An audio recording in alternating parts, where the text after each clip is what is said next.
adalah gembalaku, takkan kekurangan aku. Ia membaringkan aku di padang berumput hijau. Salam jumpa lagi dalam Sabda Siap Saji, Kamis 9 Januari 2025, hari biasa sesudah penampakan. Marilah kita berdoa dalam nama Bapa dan Putra dan Roh Kudus. Amin. Allah Bapa sumber cahaya, dengan perantaraan Putramu, Engkau menyinari segala bangsa dengan cahayamu. Kami mohon, semoga kami selalu percaya dengan teguh kepada Kristus Penebus, agar semakin disinari terang cahayanya. Dengan pengantaraan Yesus Kristus Putramu Tuhan kami, yang bersama dengan Dikau dalam persatuan Roh Kudus, hidup dan berkuasa Allah sepanjang segala masa. Amin. Inilah Injil Yesus Kristus menurut Lukas. Dimuliakanlah Tuhan. Sesudah dicobai iblis di padang gurun, dalam kuasa Roh, kembalilah Yesus ke Galilea, dan tersiarlah kabar tentang Dia di seluruh daerah itu. Selama di situ, Ia mengajar di rumah-rumah ibadat di situ, dan semua orang memuji Dia. Lalu Ia datang ke Nazaret, tempat Ia dibesarkan, dan menurut kebiasaannya, pada hari Sabat, Ia masuk ke rumah ibadat, lalu berdiri hendak membaca Alkitab.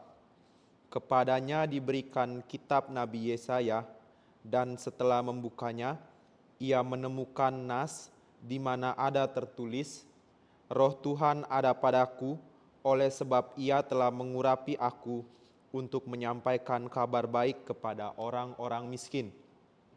Dan Ia telah mengutus aku untuk memberitakan pembebasan kepada orang-orang tawanan dan penglihatan bagi orang-orang buta, untuk membebaskan orang-orang yang tertindas, untuk memberitakan tahun rahmat Tuhan telah datang." Kemudian Yesus menutup kitab itu, mengembalikannya kepada pejabat.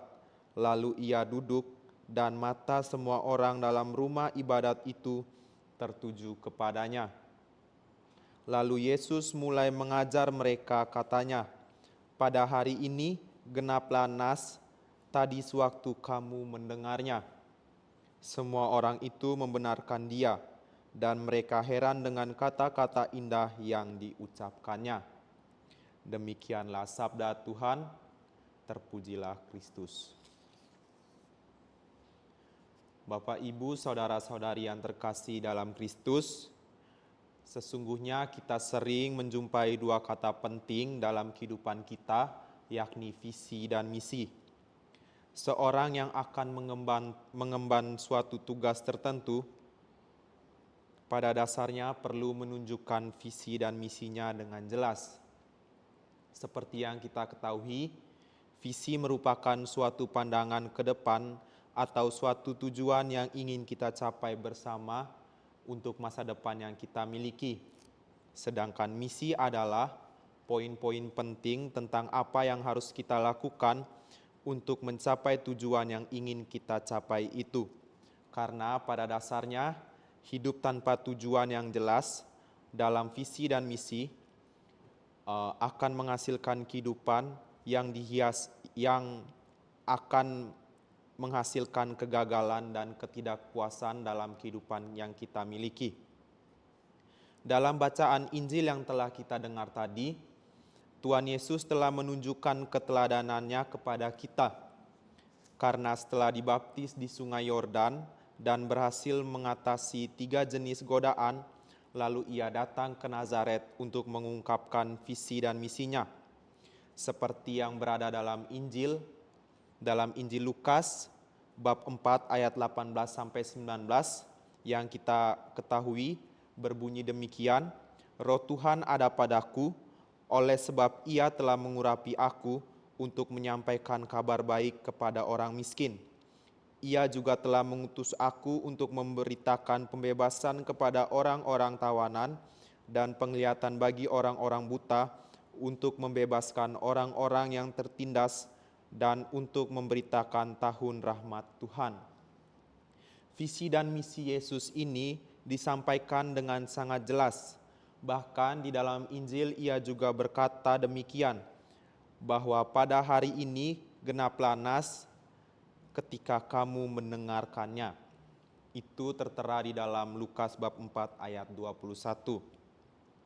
Bapak, Ibu, dan saudara-saudari yang terkasih dalam Kristus, sesungguhnya tujuan Tuhan Yesus menyampaikan visi dan misinya kepada kita semua adalah supaya kita semata-mata bisa menunjukkan gambaran kasih Allah yang begitu sempurna kepada sama kita, kepada sama manusia.